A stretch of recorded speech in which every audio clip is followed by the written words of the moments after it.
तो चलिए दोस्तों वीडियो की शुरुआत करते हैं। बात करते हैं पहली कंपनी के बारे में। पहली कंपनी का नाम है दोस्तों ग्रो। अब आज के दिन की बात करें तो ग्रो का परफॉर्मेंस काफ़ी ज़्यादा डिसअपॉइंटिंग हमें देखने को मिला था। लिटरली ग्रो आज के दिन आपको क्रैश होती हुई दिखी थी। अब इस क्रैश के पीछे का प्रॉपर रीज़न क्या है वो सारे कुछ इस वीडियो में डिटेल में समझेंगे। तो वीडियो को शुरू करने से पहले अगर आपने अभी तक चैनल को सब्सक्राइब नहीं किया है तो चैनल को सब्सक्राइब करके बेल आइकन को प्रेस कर लो और सेबी रजिस्टर्ड टेलीग्राम चैनल को भी ज्वाइन आप कर लेना, जिसका लिंक आपको डिस्क्रिप्शन में दिख जाएगा। और एक डिस्क्लेमर भी है, जो भी कंपनी से रिलेटेड न्यूज़ एंड अपडेट्स हम लोग कवर करेंगे वो सारी न्यूज़ एंड अपडेट्स सिर्फ और सिर्फ एजुकेशन पर्पज़ के लिए है, सीखने के लिए है। तो इसको किसी भी तरह का इन्वेस्टमेंट एडवाइस मत समझना, आप खुद से रिसर्च और एनालिसिस भी कर सकते हैं। तो चलिए दोस्तों वीडियो की शुरुआत करते हैं। सबसे पहले बात करते हैं ग्रो से रिलेटेड कुछ इंपॉर्टेंट न्यूज़ एंड अपडेट्स के बारे में। दोस्तों अगर हम ग्रो की बात करें तो आज के दिन ग्रो का परफॉर्मेंस काफ़ी ज़्यादा खराब था। इस कारण लगातार ये कंपनी फोकस में भी देखने को मिली थी। अब इस खराब परफॉर्मेंस के पीछे के रीजंस की बात करें, क्या कंपनी से रिलेटेड कोई नेगेटिव न्यूज़ है? तो नहीं भाई, कंपनी से रिलेटेड कोई भी नेगेटिव न्यूज़ हमें सुनने को नहीं मिल रही है। बट हाँ, हाल ही में जो ग्रो में आपको सिग्निफिकेंट रैली देखने को मिली थी, उस रैली की वजह से आज के दिन एक प्रॉफिट बुकिंग का पॉसिबिलिटी ज़रूर है, क्योंकि आज के दिन बाजार का परफॉर्मेंस ख़राब था।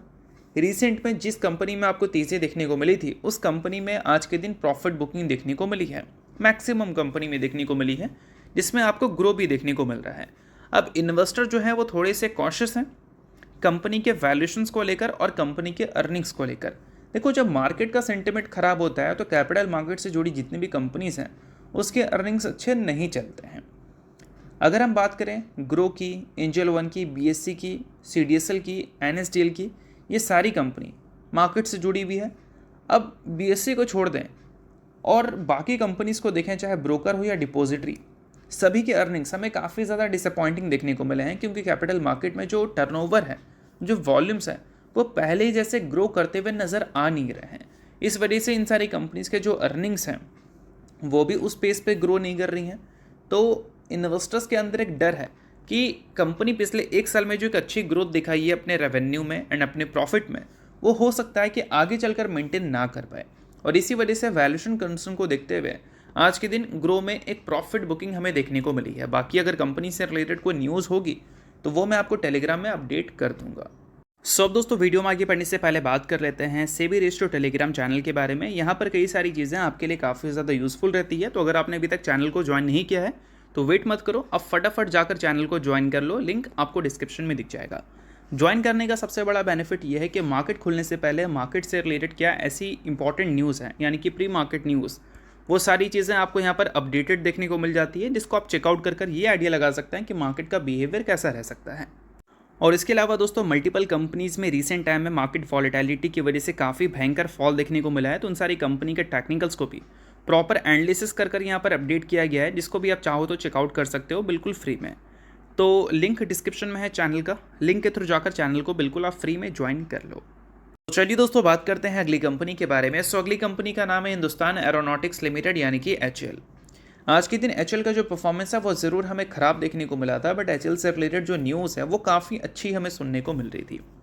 अगर हम बात करें दोस्तों न्यूज़ के बारे में, तो न्यूज़ यहाँ पर यह है कि डीएसी की मीटिंग हुई थी 27 मार्च को, और उस मीटिंग के आउटकम में 2,38,000 करोड़ का फंड अप्रूव किया था डीएसी ने।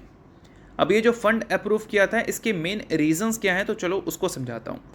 तो देखो, इसमें मल्टीपल डील्स अप्रूव की गई है और सभी डील्स का मेन मोटिव ये है कि इंडिया का जो एयर डिफेंस है उसको बूस्ट करना है, लॉजिस्टिक, कम्युनिकेशन सिस्टम और भी अदर चीज़ें। तो इस वजह से मल्टीपल चीज़ों को डीएसी ने अप्रूव कर दिया है और इस वजह से कई सारी कंपनीज मल्टीपल प्रोजेक्ट्स आपको गेन करती हुई दिखेगी। तो इसमें अगर हम बात करें एयर डिफेंस ट्रैकर सिस्टम के बारे में, तो उसको अप्रूव किया गया है और इससे बीएल जैसी कंपनीज़ को अच्छा फ़ायदा हो सकता है। हाई कैपेसिटी रेडियो रिले, उसको भी अप्रूव किया गया है और उसके लिए भी बीएल जैसी कंपनीज आपको की बेनिफिशियरी के रोल पे देखने को मिलेगी। Runway independent airline surveillance system, जिसके लिए आइडिया फोर्स को की बेनिफिशियरीज के तौर पर देखा जा रहा है। और उसके अलावा अगर हम बात करें दोस्तों इंडियन एयरफोर्स के लिए क्या है, जिसमें एचएएल सबसे बड़ा नाम है, तो वहाँ पर मेंशन किया गया है S-400 एयर डिफेंस सिस्टम, और इसका पोटेंशियल ऑर्डर जो है वो 5 यूनिट का, मतलब 5 यूनिट का अप्रूवल यहाँ पर मिला है। और इसका जो एवरेज पोटेंशियल ऑर्डर है वो 6 से 7 बिलियन डॉलर का है, और ये हम इंपोर्ट करते हैं रशिया से, तो इस चीज़ को भी आप ध्यान में रखना। बाकी रिमोटली पायलटेड स्ट्राइक एयरक्राफ्ट की भी यहाँ पर अप्रूवल मिली है, जिसमें आपको HL और कई सारे प्राइवेट प्लेयर्स भी की बेनिफिशियरी के रोल में देखने को मिलने वाले हैं। और SU-30 इंजन्स ओवरऑल उसको भी अप्रूव किया गया है और इसके लिए भी HL को एज ए की बेनिफिशियरी के तौर पर देखा जा रहा है। और दोस्तों अगर हम बात करें इंडियन कोस्ट गार्ड का, तो वहाँ पर heavy duty air Kishan vehicles को अप्रूव किया गया है, जिसके लिए गार्डन शिप बिल्डर जैसी कंपनीज, गोवा शिपयार्ड जैसी कंपनीज को की बेनिफिशियरी के तौर पर रखा गया है। मतलब और भी कई सारी कंपनीज इससे बोल सकते हैं प्रॉफिट बना सकती है, बट की बेनिफिशियरी का मतलब ये है कि सबसे ज़्यादा प्रॉफिट बनाने का पॉसिबिलिटीज़ इन कंपनी में है। ठीक है, तो यही सारी चीज़ें हैं जो कि आज के दिन HL को फोकस में रखी थी। भले कंपनी का परफॉर्मेंस ख़राब हमें देखने को मिला, बट न्यूज़ अगर देखा जाए तो न्यूज़ अच्छी थी। बाकी अभी अगर देखोगे तो HL 52 वीक हाई से कितना 32% नीचे देखने को मिल रही है। अब इस 32% गिरावट का सबसे बड़ा कारण है सिर्फ और सिर्फ प्रॉफिट बुकिंग। देखो अभी कंपनी के market cap to sales ratio को वो फिलहाल 4.8 हमें देखने को मिलता है, और 4.8 अगर हमें देखने को मिल रहा है तो इसको अगर हम कंपैरिजन करें बाकी कंपनीज से, अगर टॉप 3 कंपनी से देखोगे तो BEL का यानी कि भारत इलेक्ट्रॉनिक्स का market cap to sales ratio 11.1 का देखने को मिल रहा है, HL का 7.18 है, और वही भारत डायनेमिक्स की बात करें तो 10.82 है। तो टॉप 3 कंपनी में सबसे कम market cap to sales ratio इसी कंपनी का हमें देखने को मिल रहा है, और जो इसका median market cap to sales ratio है वो 4.8 है। उससे तो ज़्यादा है बट पीयर्स के मुकाबले कम है। अब इसका सिंपल सा मतलब ये है कि कंपनी की जो सेल्स ग्रोथ हमें देखने को मिल रही है उसके बिहार पे कंपनी का मार्केट कैप क्या है उसका एक रेशियो डिसाइड होता है, और वो रेशियो को पीयर्स से कंपैरिजन करना होता है, और इसका मीडियन पी से कंपैरिजन करना होता है। मीडियन पी से अगर नीचे है तो हाईली अट्रैक्टिव है, और पीयर्स से नीचे है तो भी कंपनी हाईली अट्रैक्टिव है। अब मीडियन पी से तो नीचे नहीं है, बट सिर्फ और सिर्फ पीयर्स से ही नीचे है। अच्छी बात यहाँ पर यह है कि लगातार कंपनी के सेल्स में अगर ग्रोथ देखने को मिली और कंपनी के मार्केट कैप लगातार ऐसे ही गिरती हुई दिखी, तो एक टाइम पे इस कंपनी को मल्टीपल ब्रोकरेज हाउस की तरफ से अंडर वैल्यूड कंसीडर करना शुरू कर दिया जाएगा। तो उन सारी चीज़ों को भी आप ध्यान में रखना कि मार्केट कैप कंपनी के सेल्स ग्रोथ के हिसाब से काफ़ी कम दिखता है। बाकी बात करें दोस्तों अगली कंपनी के बारे में, तो अगली कंपनी का नाम है मैज़गॉन डॉक शिप बिल्डर्स। बट इसको डिस्कस करने से पहले अगर आपने अभी तक सेबी रजिस्टर्ड टेलीग्राम चैनल को ज्वाइन नहीं किया है दोस्तों, तो उसको जाकर आप ज्वाइन कर लो। उसका लिंक आपको डिस्क्रिप्शन में दिख जाएगा। मल्टीपल कंपनी की न्यूज़ एंड अपडेट्स, एनालिसिस और गाइडेंस आपको वहाँ पर दिखती है। सेबी रजिस्टर्ड टेलीग्राम चैनल है तो इनके कॉल्स वगैरह भी दिखते हैं, जिसको भी चाहो तो आप चेकआउट कर सकते हो। तो लिंक डिस्क्रिप्शन में है, लिंक के थ्रू जाकर चैनल को बिल्कुल फ्री में आप ज्वाइन कर लेना। अब दोस्तों बात करते हैं मैज़गॉन के बारे में।